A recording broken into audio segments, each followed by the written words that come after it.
Hey, Xavier here from MiracleArts. We're back with another interview in Brookdale Library.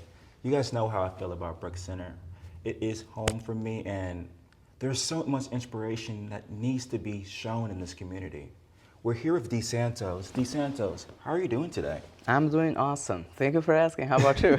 I'm doing amazing. And MiracleArts, we're all about transparency. This has been our third take here. And why I'm telling you guys, and why I'm telling you this, D.Santos, practice makes perfect.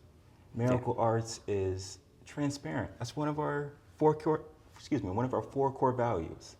So, D.Santos, I want to start from the beginning. What led you into music? What was the initial draw that brought you to your first instrument? Um, yeah, music for me it's like all about vibration. Right. You know, it's like feeling. I remember when like growing up, for example, the first time I listened to a really good Brazilian rap song, and I was like, damn, this is so cool because like the bass was like right there, just like jumping and like living, you Right. know. And I was like, damn, I really want to learn how to play bass. So that's one of the things that really like put me in music. But later on, I started like writing. I gave myself a chance to write something. But it didn't turn out good, you know. And comparing to what I make today, nowadays, it's like completely different because let's say before I didn't have enough life experiences to put in song, so it was, let's say, empty.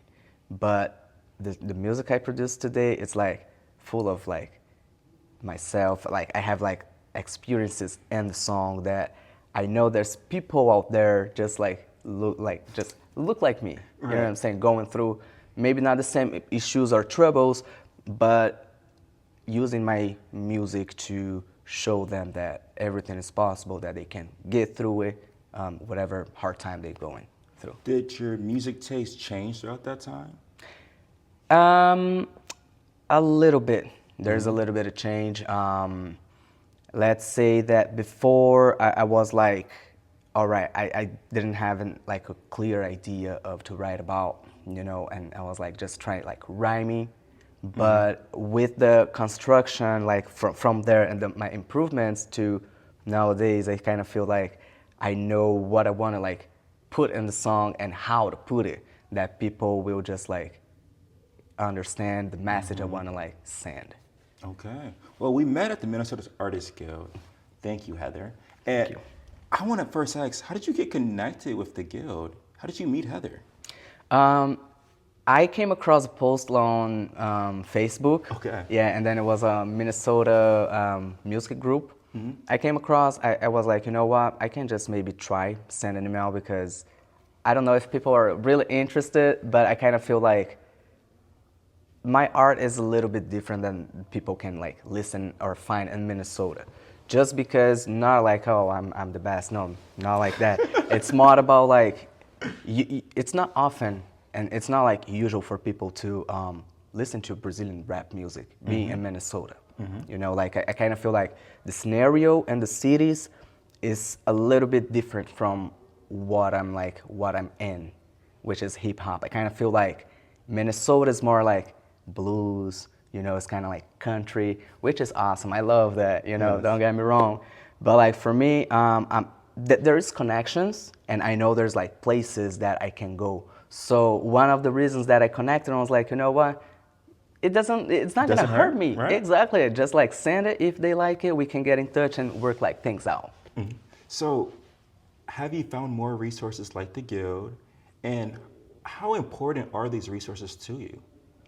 Well, one of the resources is in MiracleArts, and well, thank you for having me here again. It's important because since, like as I said before, it's hard for me to like connect with people, and having those resources that can like help me to share, you know, my art and just like get connected with people just like you. It's important for like any you know independent artist. We're gonna find your Brazilian hip hop group. We're gonna find that. We're gonna make that cohort here in Minnesota. But Amen.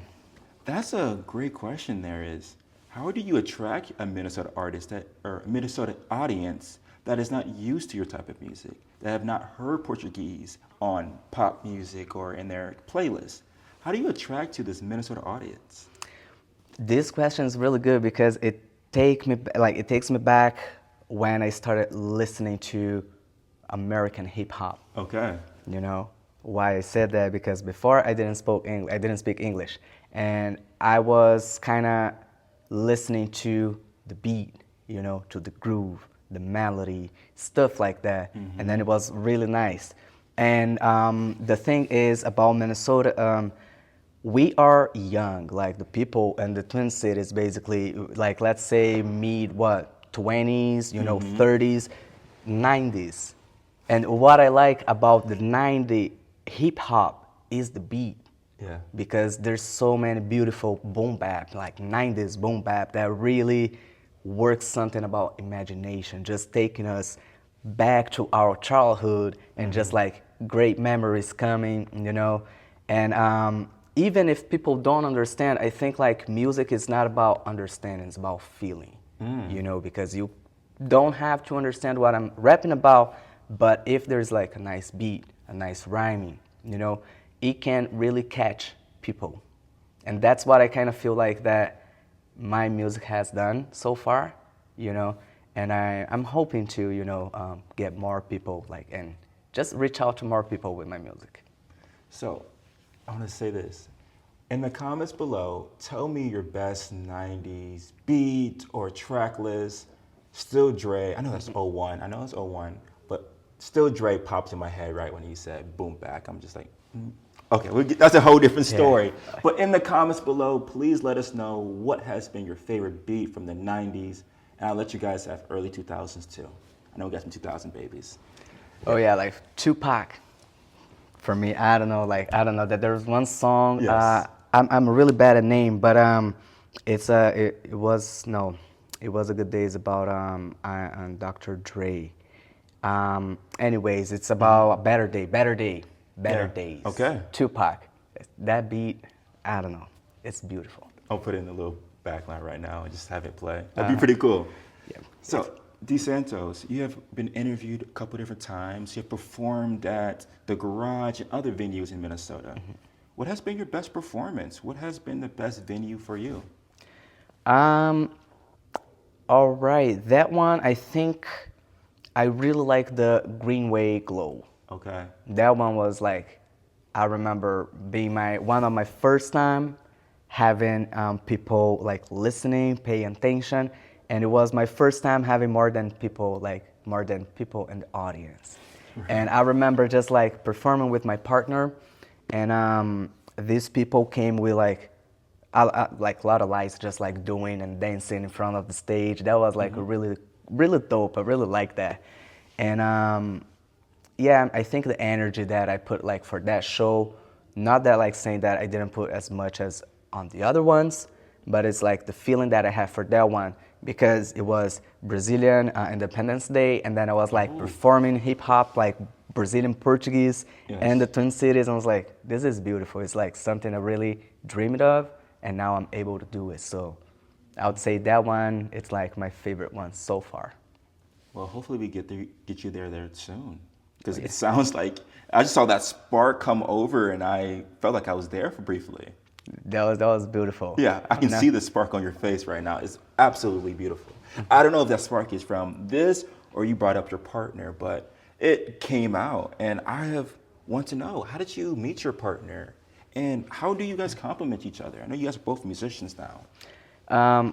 Yeah, so we met. It's kind of funny because after a certain time in my life, I started like seeing bad things that happen in my life as with like a positive turn. Okay. Because I was like a server in one of the Brazilian steakhouses in Minnesota.